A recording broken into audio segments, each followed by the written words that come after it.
The South Korean government has rolled up its sleeves to get rid of unnecessary regulations that have proven to be hampering the nation's economic growth, especially in the fields of new technology. Today, we sit down with an economics expert to dissect the Moon administration's newly laid out regulatory reform measures and their possible effects. But first, let's go over to the News Center for the top stories at this hour. Devin, good afternoon. Hi, Don. Well, a South Korean delegation is now in North Korea to inspect the venues where the two Koreas will hold joint cultural and sporting events ahead of next month's PyeongChang Winter Olympics. North Koreans have been visiting venues in the South this week as well as the two sides step up their preparations for those events and the Winter Games. Kwon Jang-ho has this report. The 12-member South Korean inspection team arrived at the Donghae Highway Transit Office, the last stop on the eastern side of the peninsula, before heading north of the border for a 3-day visit. Upon the agreement of the two Koreas, we will thoroughly carry out our inspections so that all the events taking place at Mount Kumgang and Arirang ski resort go without a hitch. With that, they headed through to customs and towards the border to be the first South Korean officials to step foot on North Korean soil in almost 2 years. Beyond these gates is the military demarcation line where the delegation crossed into North Korea. And just about a half an hour car ride from here is the Mount Kumgang tourist area where they begin their inspections. At Mount Kumgang, they will look at a performance hall where a joint cultural performance is set to take place. Mount Kumgang has a special significance for the two Koreas as it used to be a joint resort area as well as a location where separated family reunions took place. Next, they will travel further north to the multi-million-dollar Masingyang ski resort built under the orders of leader Kim Jong-un. It's where joint training sessions between the two Koreas will take place before PyeongChang 2018. But controversially, those training sessions will not involve any South Korean Olympic athletes, which has led some to criticize their purpose. The inspection team will also stop by the Kalma airport nearby, a military airfield that the South Korean ski trainees will likely use to reach the ski resort. This visit is the second of 3 back-to-back inspection visits between the two Koreas in 1 week. The first concluded Monday, where North Korean officials came south to look at venues for its arts troupe to perform in Seoul and Gangneung during the Olympic period. On Thursday, the day the South Korean delegation returns home, another North Korean inspection team will follow them south via a different route, this time to view sporting facilities and accommodation for the North's Olympic athletes. This series of inspection team visits has outlined the urgency and scale of the inter-Korean exchanges that are set to take place during next month's Olympics. Kwon Jang-ho, Arirang News, Gosong. The two Koreas are cooperating on the Olympic effort, but in other areas things go on as usual. It's been confirmed that North Korea is planning a huge military parade to commemorate the founding of its armed forces. February 8th, the day before the Olympic Games begin, will see thousands of troops marching down the streets of Pyongyang alongside artillery and other equipment, plus a speech from Kim Jong-un. Our Park Hee-jun reports. North Korea has designated February 8th as the official founding day of its military forces. The North state-run news agency KCNA reported Tuesday that the regime will celebrate the 70th anniversary of its military through various political events, including a massive military parade. The anniversary was originally celebrated on February 8th, but in 1978, Kim Il-sung moved the military's founding day to April 25th, the day anti-Japanese forces were established. Satellite images last week showed North Korea preparing around 12,000 troops, military vehicles, and artillery equipment at the Median Parade Training Ground, a spot typically active only ahead of national parades. Invitations were also sent to diplomats, suggesting that the North was planning a major military parade. The parade would be a way for leader Kim Jong-un to make a statement to the international community that despite its diplomatic peace gestures, the North's military and nuclear capabilities remain strong. If the celebrations do take place on February 8th, they would fall on the eve of the 2018 PyeongChang Winter Olympics. North Korea's appearance at the Olympics appeared to be a sign of improving relations. The two Koreas agreed to form a combined women's ice hockey team for the Games and march under a united flag in the opening ceremony. Although the anniversary celebrations could dent that current thaw in inter-Korean ties, it is likely that Kim Jong-un will push forward with the parade. Park Hee-jun, Arirang News. In other news, the U.S. government has decided to slap big tariffs on washing machines made by Samsung and LG, another step in President Trump's America First agenda. U.S. appliance maker Whirlpool had asked for the so-called safeguard measures, saying the Korean companies were evading tariffs by moving their facilities around the world. For their part, Samsung and LG have said the tariff will hurt consumers by raising prices and limiting choice. Kim Mo-gyun has this story. The U.S. Trade Representative's office announced a list of safeguard measures that the U.S. plans to impose on imports of Samsung and LG-made washing machines and solar panels. U.S. Trade Representative Robert Lighthizer said on Tuesday that President Trump has made his final decision on the issue, adding that Trump's decision clearly reflects his willingness to defend American workers and businesses. With the latest announcement, a 20% tariff will be applied on imports of washing machines under 1.2 million units and a 50% tariff on imports exceeding the quota in the first year, with tariffs falling by 2% and 5% per year respectively for the following 2 years. On imports of products in the solar industry, the tariff rate will be set at 30% and will be reduced to a 15% tariff rate over the next 4 years, with the first 2.5 gigawatts being exempt from the tariff. The new safeguard measures, which come 16 years after the U.S. imposed tariffs on imported steel products in 2002, are expected to deal a big blow to Korea's manufacturing firms. Following the news, Korea's trade ministry vowed to file a petition to the World Trade Organization over Washington's safeguard measures. Trade Minister Kim Hyun-jong said that the Korean government will work to defend the nation's interests by claiming its rights guaranteed under the WTO agreement. Samsung and LG, two of Korea's major electronics manufacturers, have been exporting a combined $1 billion a year of large residential washing machines to the U.S., with Samsung holding 16% and LG 13% of the U.S. washing machine market share. Kim Mo-gyun, Arirang News. Japan's central bank announced Tuesday, as expected, that it'll keep its monetary policy steady. At the end of its two-day meeting, the Bank of Japan said it would keep its short-term policy rate unchanged at negative 0.1% and the 10-year yield target around 0%. That followed an 8-1 majority vote. In its quarterly outlook, the BOJ said it would continue with its quantitative and qualitative monetary easing policy until it achieves its 2% inflation target. The bank said it expected core consumer prices to rise this year by 1.4%. I'm Devin Whiting, and those are your news headlines for this hour.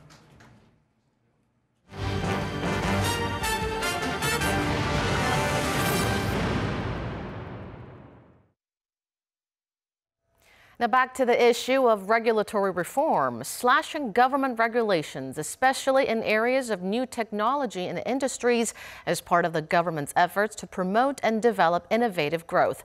Before we talk further with an expert on this hot issue, let's take a quick look at yesterday's presidential meeting that focused on this very topic. Here's Arirang's Moon Gon-young. Entrepreneurial economy is generating all manner of interesting and valuable new technologies around the globe, but these innovations seem to be increasingly colliding with government regulations. South Korean President Moon Jae-in believes despite deregulation efforts made by previous administrations, it's still difficult to feel the ease as for every elimination there has been a new regulation. 우리의 신성장 동력이 될 수 있는 신기술, 신산업 분야 또는 4차 산업혁명 분야에서 규제 때문에 제대로 할 수 없다거나 세계 경쟁에서 뒤떨어진다는 말은 없어져야 할 것입니다. The South Korean leader's remarks came from a meeting specifically designed to discuss ways to remove overregulation in the nation's industrial sectors. 핵심은 신산업, 신기술에 대해서는 우선 허용하자는 것입니다. 근거 규정이 있어야만 사업을 할 수 있다는 전제 자체를 재검토해 주기 바랍니다. President Moon's proposal is to allow new products and new technologies to be introduced to the market first, and then create regulations if deemed necessary. Even if there are regulations in place, entrepreneurial firms of new technology should be given the freedom to experiment in the market without the burden of tight regulations. It's the so-called regulatory sandbox system which the president urged to be swiftly written into law. 규제 혁신은 혁신 성장을 위한 토대라고 할 수 있습니다. 새로운 융합기술과 신산업의 변화 속도를 따라가지 못하는 규제는 반드시 혁파해야 한다는 것을 다시 한번 강조하고 싶습니다. Now, what President Moon means by regulatory innovation is to create a more effective and efficient regulatory system that benefits everyone and one that speeds up innovation in areas that serve as a new growth momentum for the economy. And to make sure this leads to more investment in hiring, the South Korean government will test out this market intro first, regulation later system on 38 projects and then return to the Blue House for a review session. 문건영, Arirang News, the Blue House. For an expert's take on the regulatory reforms, we're joined by Dr. Yang Jun-seok, professor of economics at the Catholic University of Korea. Thank you so much, Dr. Yang, for coming in today. Happy to be here. Before we start dissecting the Moon administration's new deregulation measures, I want to start off by talking a little bit about the current state of Korea's government regulations. Are there simply too many of them? Why is it so important to overhaul existing regulations? Okay, I think we see a lot of demand for regulations by people. Part of it is because they feel sometimes mistakenly that you need regulations and laws to help protect them from various situations coming from, say, dangerous products or dangerous situations. So I think there is a real demand for these type of regulations. Problem is they're not very efficient. They're not very well thought out. Sometimes the costs outweigh the benefits. And there's also a lot of interest group politics which play into this. They use regulations to guarantee extra profits for themselves, which they don't want to give up. But I think, at least for President Moon's proposals that he came up with, I think what was very important is that a lot of regulations are outdated. Let me just give you two examples. There was a program for measuring your pulse on a smartphone. And the government insisted that if you use this software, then you have to register the smartphone as a medical device. Now, you can sort of see what the intention behind that is. You want to protect people from using bad medical devices. But in most other countries, you would just say, this is just for your own knowledge. If you see this information, then go and check with a doctor. This is not the final definite information, right. So go check with a doctor. But Korean laws and regulations don't allow that type of change. Now, could you tell us where Korea stands in comparison to other countries? I understand when it comes to the level of government deregulation, I understand that Korea has one of the highest levels of government regulations among OECD member nations. Okay. Korea doesn't keep track of them anymore, but we used to keep track of number of regulations. And they range, depending on how you count it, from about 7,000 to 11,000. So from that, it doesn't sound like we have a lot of regulations. If you go to the United States, then they have literally hundreds of thousands of pages of regulations. Their regulation books fill a whole library. But United States is known as a fairly well-regulated, efficient regulated country, whereas Korea, well, if you look at, say, IMD or WEF competitiveness report, Korea is ranked around 20th, ranked in between, say, 15 to 30 usually. But if you look at the regulatory part of it, then we fall all the way to, say, 50 or even 90s. So there's a lot of perception that Korea is a very badly regulated country. It's a badly regulated country. Now let's get down to Monday's meeting on the regulatory reform presided over by President Moon Jae-in. Now, comprehensive negative, as in direct translation, and regulatory sandbox system were some of the keywords mentioned during the meeting. And these terms may not be familiar to quite a lot of people. Could you explain those terms for us? Okay, if we start with the regulatory sandbox, which is somewhat easier to explain, that means, let's say you come up with a new product. Well, the current system, you have to classify that new product as something. So smartphone is classified as a communications equipment. But that means if you want to use, say, that pulse measuring program, it's not a communication product. So they have to re-register it as a medical product, and that creates a lot of problems, especially in the time of Fourth Industrial Revolution, where you want to have convergence between a lot of different types of goods. So what the regulatory sandbox does is that, well, let's not regulate it yet. Let's let it be used in the marketplace, and if we, as we see how it's used, where it's used, that may give us a chance to better regulate it. So if there does come up to be a need for regulation, then at least we can regulate it appropriately. Now, negative system means that unless it's specifically said in the law or the regulations involved, then you don't regulate this product.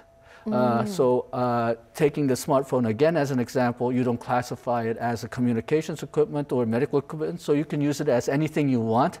But if it turns out that there really is a need for this smartphone to be regulated as a medical product, then you can regulate it then. But until then, you can do anything you want. As long as it's not specifically prohibited, you can do it.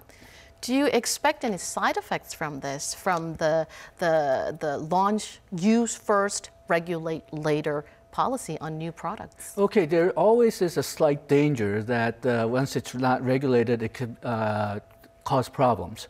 What I do worry somewhat is that one of the reasons why Korea has such a strict regulation system is that if a problem comes up with a good, then there's a legal basis for compensation, for punishment, and you may not be able to get that with this type of regulatory sandbox system. But I think problems with that is going to be minor because, well, if you're making a bad product, if you're making a dangerous product, then people are going to be, well, people are not going to want that product. Right, they will feel unprotected. Right. So I think the producers, their own self-interest, should act to limit the worst problems from taking place. Now, looking at the specific fields, drones, self-driving cars, smart city, financial technology, or fintech, as we call it, were some of the main areas that took center stage during Monday's meeting. Does this mean that businesses that are related to the Fourth Industrial Revolution would benefit the most out of this new reform guidelines? I think President Moon specifically picked the areas of the Fourth Industrial Revolution for the regulatory reform. If we look at the entire area of regulatory reform, it's a much wider area. So you not only want to deal with, say, technology-related regulations as we did here, but you also want to deal with things like labor regulations, working hours, the product safety. All those types of regulations are or price regulations, actually. That's also another very important topic. But all those things are dealt with in the area of regulatory reform. But President Moon, at least this time, specified areas specifically dealing with Fourth Industrial Revolution. Would that have any adverse effects to other businesses that are not so much related to the Fourth Industrial Revolution? Okay, well, whenever you give too many advantages to one sector of the economy, it has a potential to distort the market by bringing in too much resources from other industries. I don't really expect that to be a problem for this particular set of regulations because Fourth Industrial Revolution industries are not yet that large. But I am somewhat concerned because, well, for these Fourth Industrial Revolution companies, they're going to have an easier time to bring new products to the market. So that for them is a plus. But there's a lot of other regulations as well, labor areas, price regulations, and so on. So that may act as a choke point. So one choke point has been solved, so they're doing well over there, but they may get to another choke point and they may not be able to go beyond that. So it's a much more complicated problem than I had thought. Korea's past governments were not so successful in implementing, in fructifying the deregulation measures. As far as I know, it dates all the way back to 1998. You've mentioned this slightly, but why is it so hard to overhaul regulations? Why are we still struggling to deregulate? Okay, 98 example is actually an interesting one because they counted up all the regulations, and the president, Kim Dae-jung at the time, said cut it in half. And if they cut all the regulations in half, they expected the regulatory burden to be halved. But it turned out that not to be so. Regulatory burden didn't change very much at all. And one of the reasons it turned out was that there's a lot of overlapping regulations. We can see an example of this in, say, the cryptocurrency market. We saw a lot of disconnect between the Justice Ministry, Financial Supervisory Commission, and the Ministry of Finance. So if you get rid of regulations by one ministry, well, regulations from other ministries may still exist. Now, for the executive branch of the government, in Korea, laws and regulations can be written by the executive branch, who send it to the National Assembly to be approved, or through the National Assemblymen, who write their own laws and then submit it for voting. For the executive branch, the government, they do have a process where at least they try to get opinions from other ministries. But for regulations written by National Assemblymen, they don't go through that process. So it may be good intentioned, but it may add regulations which overlap with previous existing regulations, so that even if one is removed, the other remains. Another problem is that a lot of these regulations are made very quickly.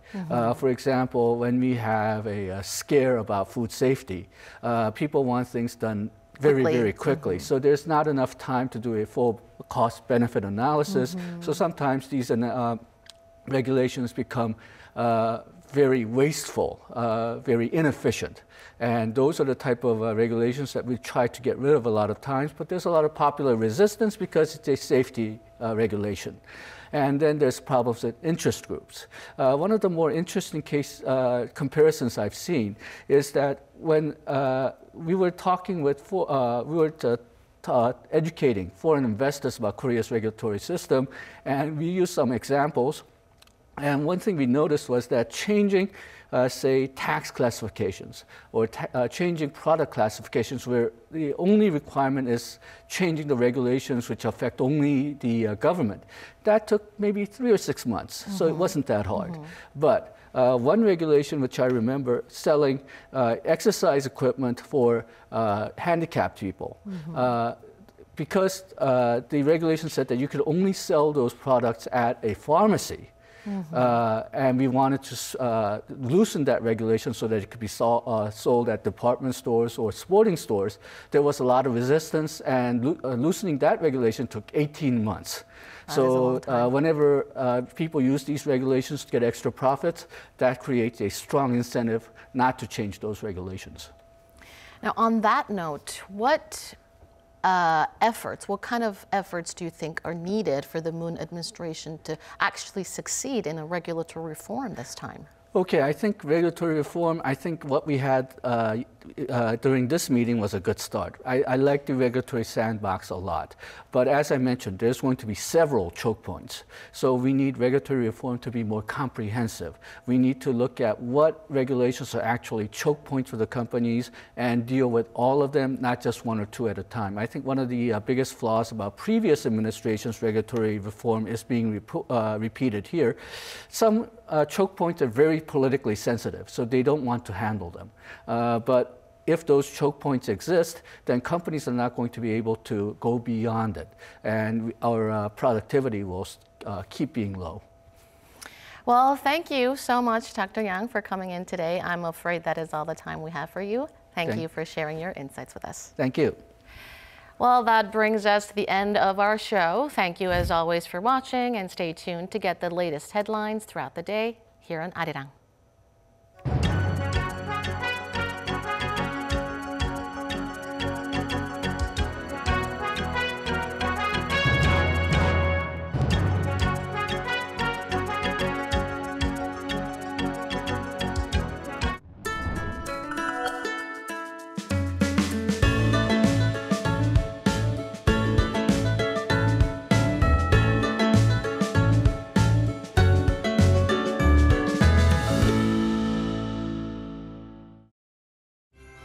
a village full of exciting sports. It's PyeongChang.